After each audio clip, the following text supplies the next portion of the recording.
Well, Israel's Defense Minister Yoav Gallant will this evening set off for Washington for talks with his U.S. counterpart, Lloyd Austin, and also we hear other members of the Biden administration.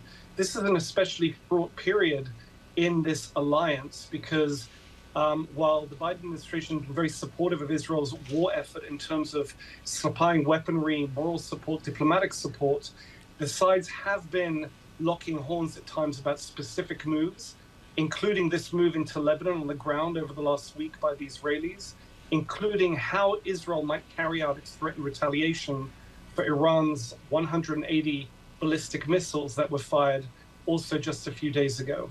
So they're expected to discuss that, try to work out something they might agree on that the Americans would not see as needlessly rattling the region, perhaps setting off an energy shock and a major shipping crisis and terrorism crisis, just as the United States is in the last weeks of this election campaign ahead of the vote in November.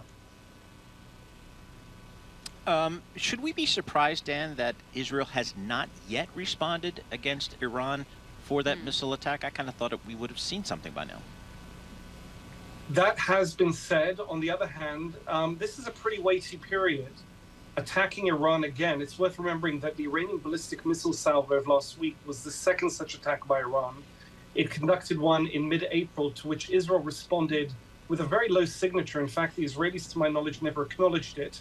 They somehow managed to get some kind of strike vehicle into Iran to hit a radar at a key airbase. But at the time, they kept it very low-key.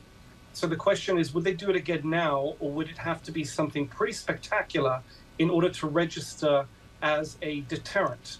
Now, within Israel, there is open discussion of whether Israel should go all the way and strike Iran's nuclear facilities. This is something that's been threatened for years, never carried out.